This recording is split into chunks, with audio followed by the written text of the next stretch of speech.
ആൾക്കാരുടെ കുറെ ചോദ്യങ്ങളുണ്ട്. ജോലിയായില്ലേ കാരണം അങ്ങനത്തെ ഒരു ക്രൂഷ്യൽ ടൈംസിലൊക്കെ പല രീതിയിലുള്ള കുത്തുവാക്കലൊക്കെ കേട്ടിട്ടുണ്ട്. അപ്പൊ നമ്മൾ വർക്ക് ചെയ്യാൻ പോകുന്നിടത്തായാലും ഞാൻ കുറെ കൺസിസ്റ്റന്റ് ആയിട്ട് വർക്ക് ചെയ്യുന്ന ആഗ്രഹിക്കും, പക്ഷെ എനിക്ക് ഡ്രോപ്പ് ആയിപ്പോയി ഇടയ്ക്കിടയ്ക്ക്. അതിനെ ഞാൻ മോട്ടിവേഷൻ ആയിട്ട് എടുത്തിട്ടാണ് ഇതിലോട്ട് ഇറങ്ങിയത്. നമ്മളൊരു ലക്ഷ്യത്തിലേക്ക് ഇറങ്ങിത്തിരിക്കുമ്പോൾ തീർച്ചയായിട്ടും നമ്മൾ അതിൽ കൺസിസ്റ്റന്റ് ആയിട്ട് നിൽക്കുക എന്നുള്ളതാണ്.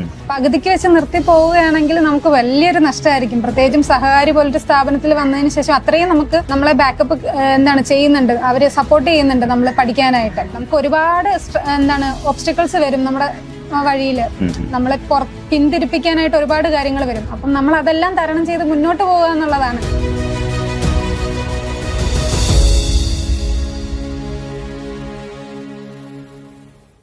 ഇന്ന് നമ്മൾ പരിചയപ്പെടുന്നത് ഒരു കൂട്ടം കൂട്ടുകാരെയാണ്. നമ്മുടെ CSCB ഓഫ്ലൈൻ ട്രിവാൻഡ്രം തമ്പാനൂർ ക്യാമ്പസിൽ നിന്ന് പഠിച്ചിറങ്ങിയ, അതുപോലെ നിലവിൽ ജോലി പ്രവേശിച്ചതും, അതുപോലെ ഇപ്പോൾ ഏറ്റവും അടുത്ത് വരുന്ന അവസരങ്ങളിൽ അഡ്വൈസ് പ്രതീക്ഷിച്ച് നിൽക്കുന്ന കൂട്ടുകാരെയാണ്. അപ്പോൾ ഓരോ മാസവും വേണമെങ്കിൽ പറഞ്ഞാൽ ഏകദേശം ഒരു 10ഓളം പേര് പഠിച്ച് ജോലിയിലേക്ക് നേടുന്ന ഒരു സ്ഥാപനം എന്ന രീതിയിലേക്ക് വളരാൻ കഴിഞ്ഞത് ഇവരെല്ലാവരുടെയും സപ്പോർട്ട് കൊണ്ടാണ്. അപ്പോൾ അതുകൊണ്ട് തന്നെ we are very happy to sit here like this.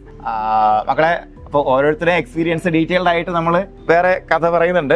പക്ഷെ ഇന്നത്തെ കഥ എന്ന് പറയുമ്പോഴത്തെ കഥയല്ല, നമുക്ക് എല്ലാവരും ഒന്ന് പരിചയപ്പെടൽ മാത്രമാണോ ഉള്ളത്. എനിക്ക് ആദ്യമായിട്ട് ചോദിക്കാനുള്ളത്, എത്ര പേര് എന്നെ ചീത്ത വിളിച്ചിട്ടുണ്ടോ മനസ്സിൽ? ഇല്ല, ചീത്ത വിളിച്ചില്ലേ? നീ എന്തായാലും വിളിച്ചാണോ? എനിക്ക് നല്ല സംശയമുണ്ട്. കാരണം എന്ന് പറയുമ്പോഴത്തേക്കും ഞാൻ ചീത്ത പറയാതിരിക്കണത് 1ാം റാങ്കോ 2ാം റാങ്ക് കിട്ടുന്ന ആൾക്കാരായിരിക്കും ചീത്ത പറയാതിരിക്കണത്, അല്ലേ? അപ്പൊ അത് എത്താതിരിക്കുന്ന ആൾക്കാരെ സംബന്ധിച്ച് അത് ചീത്ത വിളിച്ചിട്ടില്ല, പക്ഷെ പേടിച്ചിട്ടുണ്ട് സാറ് വരുന്ന ആ ദിവസത്തിൽ. ഒരു പേടി ഉണ്ടായിരുന്നു.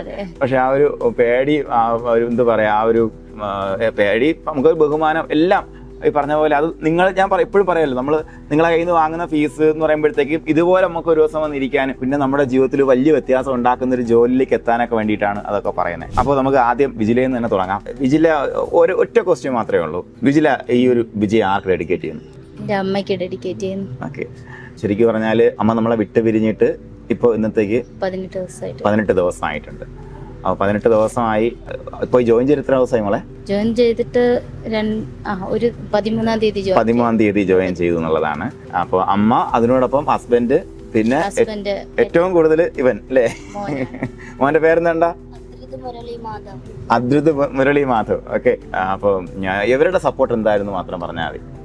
ഇവരാണ് എന്നെ കൂടുതലും സപ്പോർട്ട് ചെയ്തത്. ഞാൻ പഠിക്കുന്ന സമയത്താണെങ്കിൽ മോൻ പറയാം, അമ്മ പഠിച്ചോ അമ്മ, ഞാൻ ചെയ്തോളാം. ഹസ്ബൻഡ് ആണെങ്കിൽ അധികം വീട്ടുപണിയൊന്നും എടുക്കാത്ത ആള്, എല്ലാത്തിനും എന്നെ ഹെൽപ്പ് ചെയ്യും. വീട്ടുപണിക്ക് എല്ലാം ഹെൽപ്പ് ചെയ്യും. ആ സമയത്ത് പറയും, പഠിച്ചോ, നീ പോയി പഠിച്ചോ എന്ന് പറഞ്ഞ. പിന്നെ എപ്പോഴാണെങ്കിലും ഒരു മാർക്ക് പോയി ഡെസ്പായിരിക്കുന്ന സമയത്ത് പറയും, അടുത്ത എക്സാം ഉണ്ടല്ലോ, പഠിക്കാം. അതുപോലെ നമുക്ക് ഓരോരോ പ്രോബ്ലംസ് വന്നപ്പോഴത്തേക്ക് കൂടെ നിന്ന് കൂട്ടുകാരുണ്ട്. ഒരുപാട് ഹെൽപ്പ് ചെയ്ത എടുത്തു പറയുന്ന 1-2 ആളുകളുണ്ട്. പിന്നെ നമ്മുടെ മെന്റേഴ്സ് ഓഫ് കോഴ്സ് മെന്റേഴ്സ്, പിന്നെ ശ്യാം സാർ ആണെങ്കിലും രാജേഷ് സാർ ആണെങ്കിലും പലപ്പോഴും വഴക്ക് പറഞ്ഞിട്ടാണെങ്കിലും നമ്മളെ ബൂസ്റ്റ് ചെയ്യാൻ വേണ്ടിയിട്ട് ഒരുപാട് കാര്യങ്ങൾ ചെയ്തിട്ടുണ്ട്. പിന്നെ ഇടയ്ക്കിടയ്ക്ക് വരുന്ന മോട്ടിവേഷൻ ക്ലാസ്സുകൾ, അത് ഭയങ്കരമായിട്ട് ഹെൽപ്പ് ചെയ്തിട്ടുണ്ട്. ഡൗൺ ആയി പോകുമ്പോൾ ഒന്ന് ബൂസ്റ്റ് ആവാനുള്ള ഒരു എനർജി കിട്ടിയിട്ടുണ്ട് അതിന്. അപ്പോൾ നിങ്ങൾ എല്ലാവരും വിജിലയുടെ സ്റ്റോറി ഡീറ്റെയിൽ ആയിട്ട് കാണണം കേട്ടോ. കാരണം എന്ന് പറയുമ്പോഴത്തേക്കും വിജിലയ്ക്ക് കുറേ കാര്യങ്ങൾ പറയാനുണ്ട്. അപ്പോൾ എല്ലാം ഇവിടെ പറയാൻ പറ്റില്ല. സോ നമ്മൾ വിഘ്നേഷിലേക്ക് പോവുകയാണ്. വിഘ്നേഷ് ഇപ്പോൾ മോനെ ഏതൊക്കെ ബാങ്കിലാണ് ഉള്ളത്? പവനാകുടി സർവീസ് കോർപ്പറേറ്റ് ബാങ്കിൽ ഫസ്റ്റ് റാങ്ക് ഉണ്ട്. ഐരൂപ്പാറ തേർഡ് റാങ്ക് ഉണ്ട്. ഓക്കെ. അപ്പോൾ എനിക്ക് നിന്നോട് ചോദിക്കാനുള്ളത്, നീ കടന്നു വന്നിട്ടുള്ള വഴികളിൽ നിനക്ക് കിട്ടിയിട്ടുള്ള ഏറ്റവും വലിയ ഒരു മോട്ടിവേഷൻ എന്തായിരുന്നു? ശരിക്കുള്ള മോട്ടിവേഷൻ എന്ന് പറഞ്ഞു കഴിഞ്ഞാൽ ആൾക്കാരുടെ കുറെ ചോദ്യങ്ങളുണ്ട്. ജോലിയായില്ലേ അത് തന്നെയാണ് ഏറ്റവും വലിയ മോട്ടിവേഷൻ. അങ്ങനത്തെ ഒരു മോട്ടിവേഷനാണ് എനിക്ക്. കാരണം അങ്ങനത്തെ ഒരു ക്രൂഷ്യൽ ടൈംസിലൊക്കെ പല രീതിയിലുള്ള കുത്തുവാക്കലൊക്കെ കേട്ടിട്ടുണ്ട്. അപ്പോൾ നമ്മൾ വർക്ക് ചെയ്യാൻ പോകുന്നിടത്തായാലും ഞാൻ കുറെ കൺസിസ്റ്റന്റ് ആയിട്ട് വർക്ക് ചെയ്യുന്ന ആഗ്രഹിക്കും, പക്ഷെ എനിക്ക് ഡ്രോപ്പ് ആയിപ്പോയി ഇടയ്ക്കിടയ്ക്ക്. അതിനെ ഞാൻ മോട്ടിവേഷൻ ആയിട്ട് എടുത്തിട്ടാണ് ഇതിലോട്ട് ഇറങ്ങിയത്. അപ്പം ജോലി അത്രയും ആവശ്യമുള്ള സമയമായിരുന്നു എനിക്ക്, എന്നെ സംബന്ധിച്ച്. അതാണ് എൻ്റെ ഒരു ഇൻസ്പിറേഷൻ. ഓക്കെ. അപ്പോൾ ഒരുപാട് പേരുടെ ചോദ്യങ്ങൾക്ക് മറുപടി ആയിട്ടാണ് വിഘ്നേഷ് ഇന്നിവിടെ നിൽക്കുന്നത്. അതുപോലെ തന്നെ കേരളത്തിൽ ഉള്ള നമ്മളെല്ലാവരും നേരിടുന്ന ഏറ്റവും വലിയ മോശപ്പെട്ടൊരു ചോദ്യമാണല്ലേ ഇത്. കല്യാണം കഴിഞ്ഞാൽ പിന്നെ കുട്ടിയായില്ലേ, അല്ലെങ്കിൽ പഠിച്ചു കഴിഞ്ഞാൽ ജോലിയായില്ലേ, ഇങ്ങനൊരു ചോദ്യം. അപ്പോൾ ആ ചോദ്യം ചിലരെ പ്രചോദിപ്പിക്കുന്ന നിങ്ങളെ മനസ്സിലാക്കാം. അപ്പോൾ നിങ്ങളെ ചോദ്യം ചോദിച്ചോ, കുഴപ്പമില്ല. ചോദിച്ചിട്ടില്ല എല്ലാവരും ചോദിക്കണം, എന്നാലേ നമുക്ക് പഠിക്കാൻ പറ്റുള്ളൂ. അത് എല്ലാവരുടെ ലൈഫിലും ഉണ്ടാവും ഉറപ്പായിട്ടും.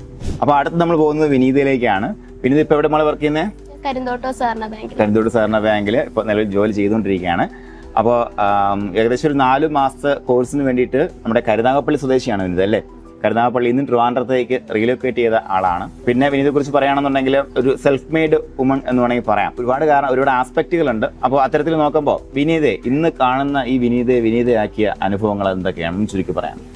എൻ്റെ വീട് കൊല്ലമാണ്, കൊല്ലം കരുനാഗപ്പള്ളിയിലാണ്. അപ്പം ഞാൻ എൻ്റെ ഡിഗ്രിക്ക് കഴിഞ്ഞിടം തൊട്ട് കോച്ചിങ് ഈ ഒരു മേഖലയിലേക്ക് ഞാൻ ഇറങ്ങിയിട്ടുള്ള ഒരാളാണ്. പിന്നെ എൻ്റെ ചേട്ടൻ ബികോം കോർപ്പറേഷൻ ആയതുകൊണ്ട് തന്നെ ഈ ഒരു മേഖലയിലേക്ക് എത്തിപ്പെടാൻ അധികം കൺഫ്യൂഷൻ ഒന്നും ഇല്ലായിരുന്നു. ഡയറക്റ്റ് ഈ മേഖലയിലേക്ക് തന്നെ വന്നു. പിന്നീട് ഈ ഒരു മേഖലയിൽ നിന്നുകൊണ്ട്, അതായത് വീട്ടിൽ കുറച്ച് ഫിനാൻഷ്യൽ സ്ട്രഗിളുകൾ ഉണ്ടായിരുന്നു, അതിൽ നിന്ന് ഇപ്പം സ്വന്തമായിട്ട് തന്നെ ഒരു അധ്വാനിച്ച് ആരുടെ ഡിപ്പെൻഡ് ഇല്ലാതെ ആരെയും ഡിപ്പെൻഡ് ചെയ്യാതെ സ്വന്തമായിട്ട് തന്നെ മുന്നോട്ട് പോകണമെന്നുണ്ടായിരുന്നു.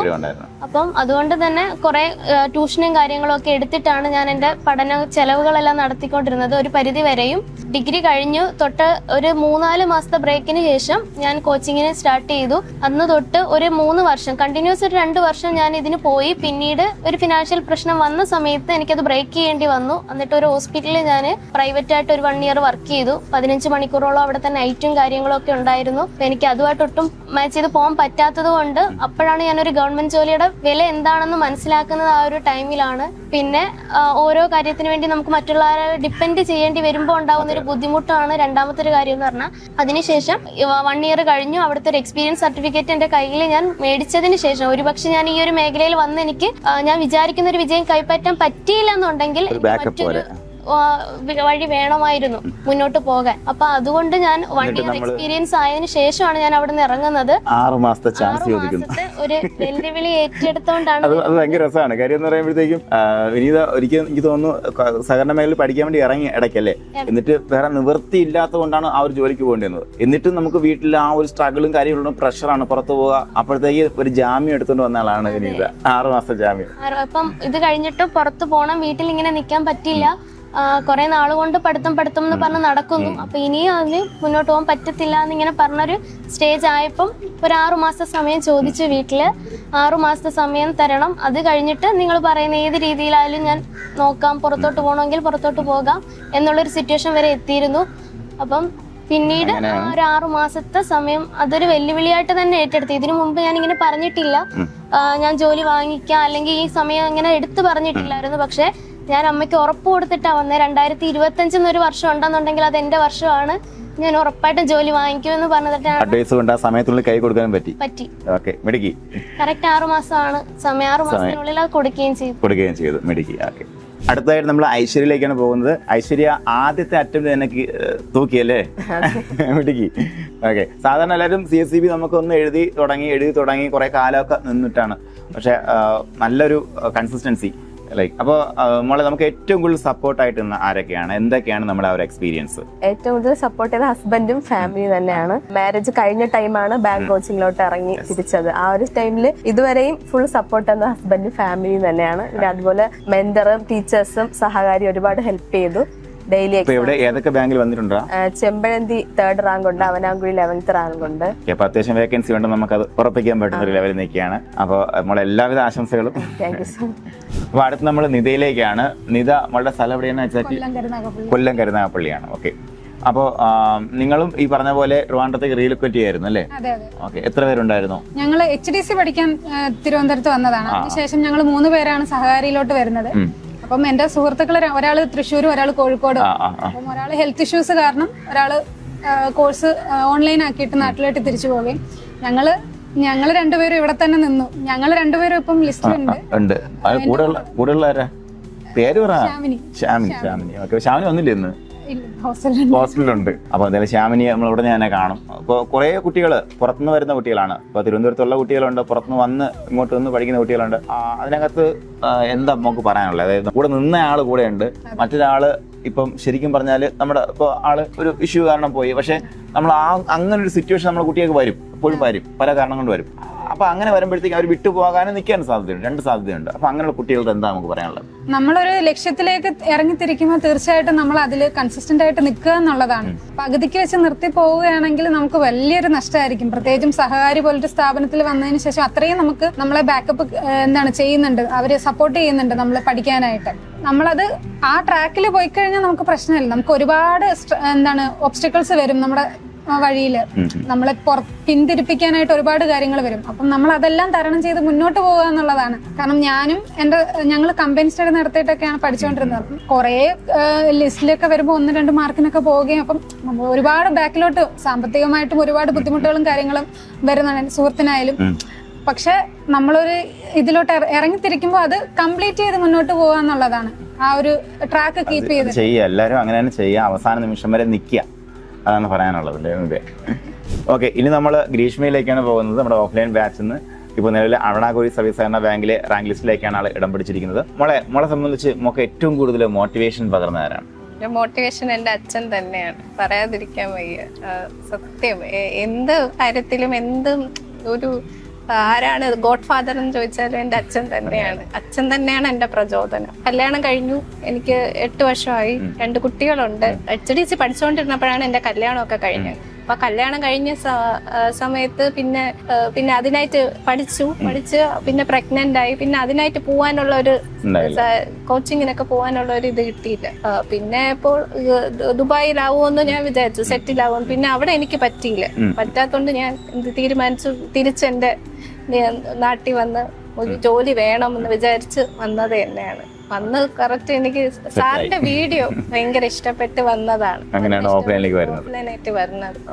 എല്ലാവരും പിന്തിരിപ്പിച്ചു, ഇത്ര ഇതായിട്ട് ഇനി കിട്ടൊന്നുമില്ല, അച്ഛനെ ബുദ്ധിമുട്ടിക്കില്ല അന്നിങ്ങനെയൊക്കെ പറഞ്ഞപ്പോ നമുക്ക് ഒരു താഴ്ന്നു വന്നു. അപ്പം അച്ഛൻ പറഞ്ഞു, നീ പഠിക്കുക, എത്ര നിനക്ക് PSC എത്ര വയസ്സ് വരെ ഉണ്ട് അത്രയും കാലം വേണമെങ്കിൽ നീ പഠിക്കും, ഞാനുണ്ടെന്ന് പറഞ്ഞു. ഇതുകൊണ്ടാണ് ഞാൻ ഇപ്പോഴും അച്ഛനാണ് ഡെഡിക്കേഷൻ ഫുൾ അച്ഛന് വേണ്ടി. അടുത്തായി നമ്മൾ പോകുന്ന മുബീനയിലേക്കാണ്. മുബീന നമ്മുടെ JSC ഓഫ്ലൈൻ തൊട്ടല്ലേ നമ്മളെ ഉണ്ട്. അപ്പോൾ എനിക്ക് നിങ്ങളുടെ അടുത്ത് പറയാനുള്ളത്, നമ്മളിപ്പോൾ ഒരു റാങ്ക് ലിസ്റ്റിൽ വന്നു കഴിഞ്ഞാൽ പിന്നെ അതിന്റെ കഥ എന്താണെന്ന് അറിഞ്ഞിട്ട് ഇനി നോക്കാമെന്ന് വിചാരിക്കും. അങ്ങനെ വിചാരിച്ച ആൾക്കാരൊക്കെ ഇതിനകത്ത് ഉണ്ടായിരിക്കും തോന്നുന്നു. ഉണ്ടാടാ, നീ അങ്ങനെ വിചാരിച്ചിട്ടുണ്ടാ? ഇല്ലല്ലേ? ഓക്കെ.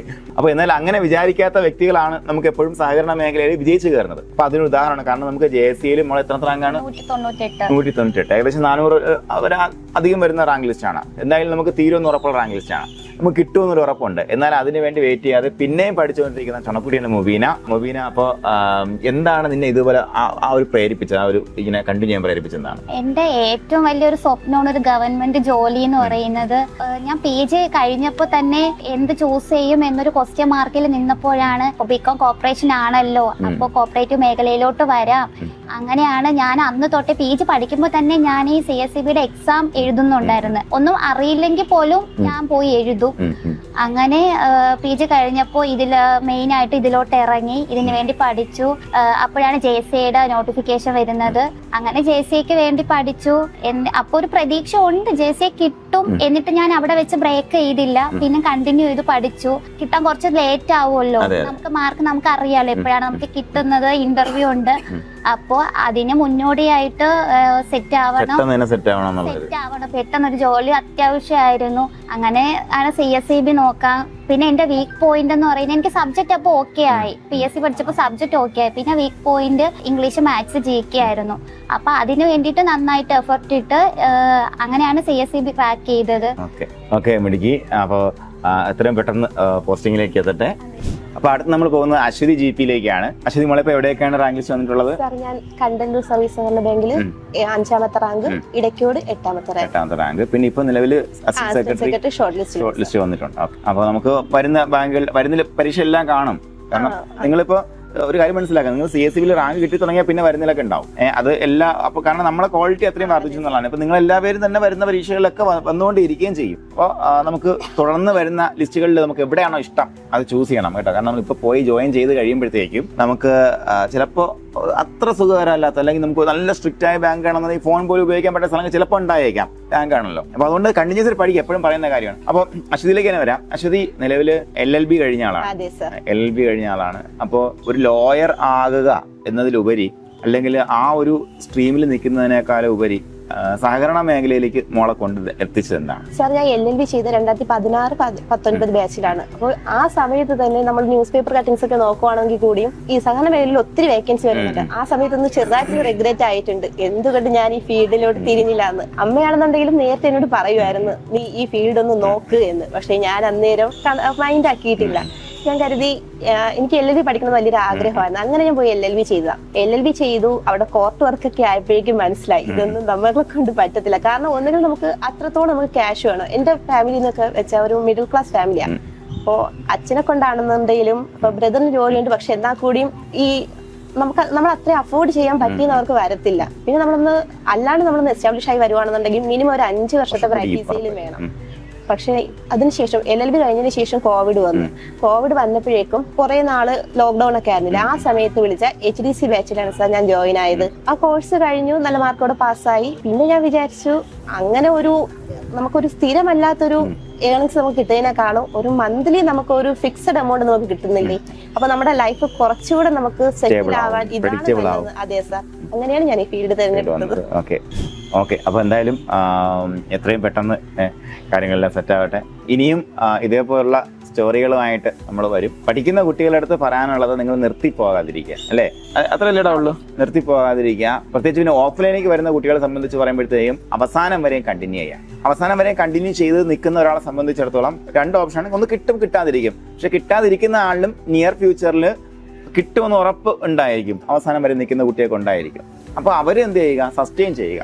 അപ്പോൾ അങ്ങനെ സസ്റ്റെയിൻ ചെയ്ത് കഴിഞ്ഞാൽ നമുക്ക് കിട്ടാവുന്നതിന് മാത്രം വേക്കൻസികൾ നമ്മുടെ ഈ സഹകരണ മേഖലയുണ്ട്. അത് നിങ്ങൾ വാങ്ങിയെടുക്കുക എന്ന് മാത്രം പറയുന്നു. അപ്പോൾ അടുത്ത ഒരു ഗ്രൂപ്പ് സ്റ്റോറി ആയിട്ട് നമുക്ക് ഉടനെ കാണാം. എല്ലാവരും ഒരിക്കലേ ഓക്കെ.